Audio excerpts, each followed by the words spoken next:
അപ്പൊ ഈ ഇംഗ്ലീഷുകാർ അഷ്പുഷ് അഷ്പുഷ് എന്നൊക്കെ പറയത്തില്ലേ? എന്താ ഇതെന്താ എന്താ പറഞ്ഞേ? ഇംഗ്ലീഷുകാര് അഷ്പുഷ് അഷ്പുഷ് എന്നൊക്കെ പറയത്തില്ലേ? ആ അതെങ്ങനെയാ? എനിക്ക് മനസ്സിലാവുന്നില്ല കേട്ടിട്ട്. എടാ ഈ ആഷ്ബുഷ് എന്നല്ലത്.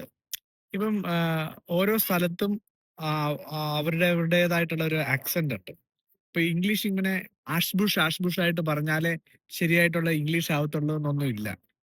മനസ്സിലായോ? പക്ഷെ നമ്മളുടെ നാട്ടില് നമ്മുടെ കുട്ടികളാണെങ്കിലും മുതിർന്നവരാണെങ്കിലും പറയുമ്പം ആ ഇംഗ്ലീഷിനൊരു മദർ ടങ് ഇൻഫ്ലുവൻസ് വരും. MTI എന്ന് പറയും, മദർ ടങ് ഇൻഫ്ലുവൻസ്.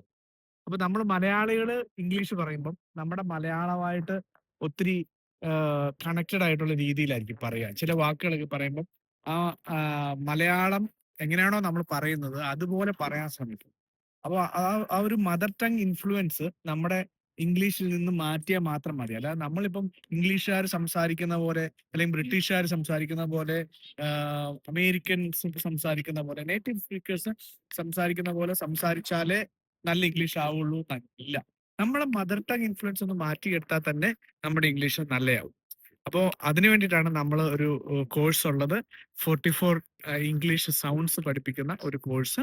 അപ്പോൾ അതിനകത്ത് കുട്ടികൾക്കും മുതിർന്നവർക്കും ടീച്ചേഴ്സിനും ഒക്കെ ആ ഒരു കോഴ്സ് ചെയ്ത് കഴിഞ്ഞാൽ നിങ്ങളുടെ സ്റ്റുഡൻസിനോടൊക്കെ നല്ല ഒരു ആക്സെന്റിൽ, പ്രോപ്പർ ആക്സെന്റിൽ, ഒരു ബ്രിട്ടീഷ് ആക്സെന്റോ ഒരു അമേരിക്കൻ ആക്സെന്റോ അല്ല, ഞാൻ മുമ്പ് പറഞ്ഞ പോലെ ഒരു മദർ ടങ് ഇൻഫ്ലുവൻസിൽ നിന്ന് മാറി നിങ്ങളുടേതായ ഒരു യുണീക്ക്നെസ് നിങ്ങളുടെ ലാംഗ്വേജിൽ, നിങ്ങളുടെ വോയിസിൽ കൊണ്ടുവന്ന് ഇൻഫ്ലുവൻസ് ചെയ്യാനായിട്ട് സാധിക്കും. അപ്പോൾ അതിന് താല്പര്യം ഉണ്ടെങ്കിൽ കോണ്ടാക്ട് ചെയ്യാം.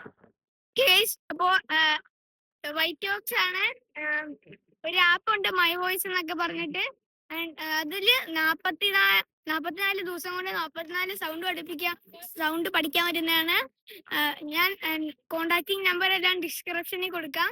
ഓക്കെ, അപ്പോൾ ബൈ.